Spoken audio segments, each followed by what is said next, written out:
It's just me. It's just you against the course, always in those races.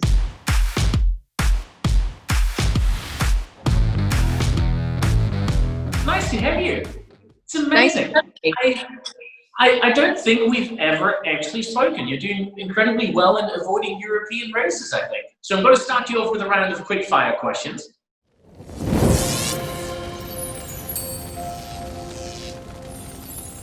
If there's one thing you could change about your looks, what would it be? Less muscle. How many languages and what languages do you speak? 2, English, German. Not very much German though. If your house was on fire, what would be the one thing you'd go back for? My surfboard. Who's your celebrity crush? Brad Pitt and Cameron Diaz. Can't blame you. What is your favorite workout song? Don't have one. Anything with loud music.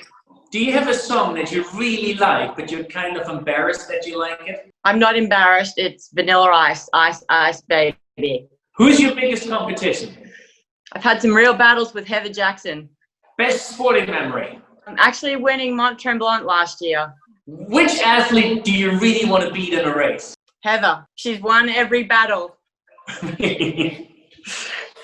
Which triathlete do you think you'll never beat? I'm not going to say Heather.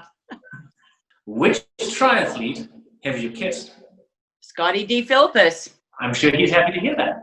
Let's chat a little bit. Do you suck at surfing or at paddling when surfing? I'm not that bad. I'm a beginner intermediate, but definitely more on the beginner side at the moment. So I suck. Which is amazing because basically pretty much every print interview I've seen of you and read of you, there's not triathlon pictures of you, there's pictures of you with a surfboard. It's a hobby that I guess can say I've been really united with over the last weeks, being here in lockdown. But let's talk a little more about you. What happened 2019? How did everything fall into place? I get quite emotional when I think about it because I think it just like all came together in the 1 year with good race choices and epic. What do you love about the tough courses? Firstly, I love the challenge of the course. I just believe like those courses are just truly honest courses. So that's the main kind of attraction for me, and just to challenge myself, over that. It's just me. It's just you against the course, always in those races. And that's something I've always really believed in.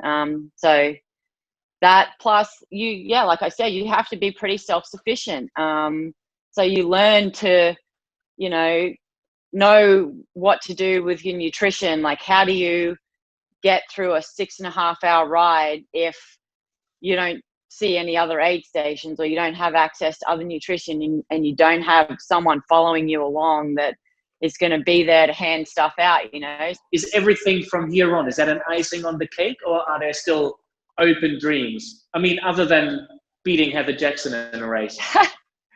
I thought I might have had her in Hawaii last year, but I made an epic mistake and dropped my nutrition on the bike and had to kind of, scramble my way through the rest of the race. But if I hadn't have done that, maybe Hawaii last year would have been my race. But if I think back over the race, whatever I did wrong and how I handled it, like I'm happy with that. I wouldn't have done it any other way. So I can't say, I wish I had done this and that.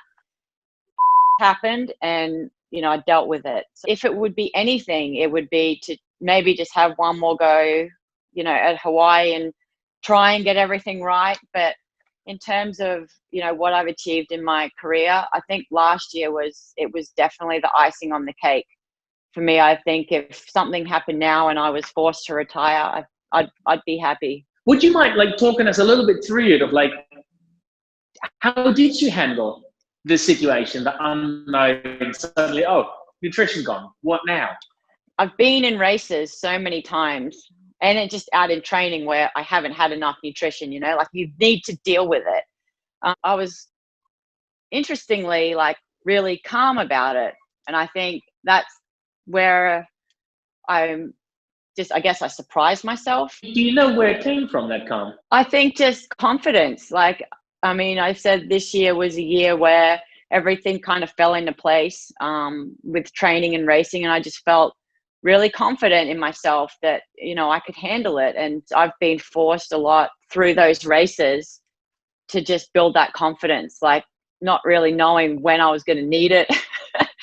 You mentioned Scotty, who you live with. He races a pro as well, so he understands that side and everything.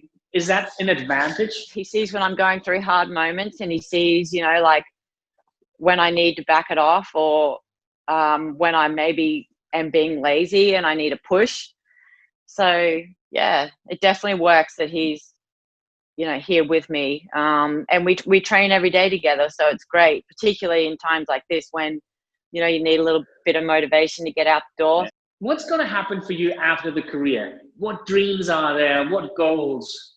Look, I think, you know, at the moment we're like, we have our coaching business, KAS Coaching. So we want to be there, not just helping, you know, professional athletes, but, you know, like helping with the development of the sport.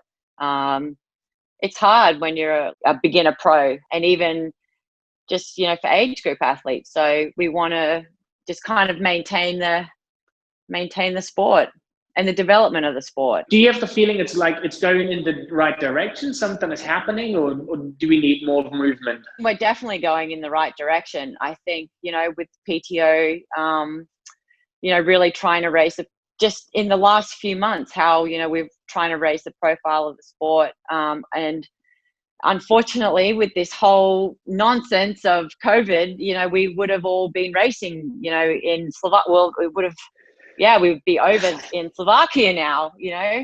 I think we're definitely moving in the right direction. I think what the plans are for the races and how for the media coverage, and we're heading in the right direction. We just need to get there through these next few months. Absolutely. Who would you have loved to go head to head with? Heather Jackson. Heather Jackson it is.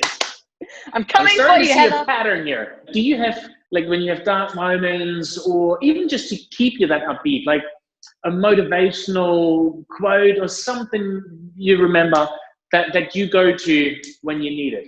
It doesn't matter how slow you go, you're still lapping everyone on the couch. I think at the moment, you know, and a lot of the time it's really hard to find motivation just to work out. We're always so, you know, obsessed with going to pace, and you've got to feel good and to work out. But at the moment, you know, without that motivation and without races, like, you need to keep working out for your physical health and your mental health. I would love to play a few short games with you. How about we start off with the yes and no game? So you're not allowed to say yes or no in your answer.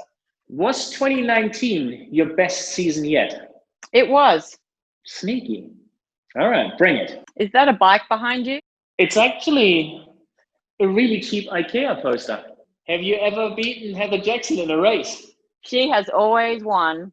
Did you drink coffee today? More than one.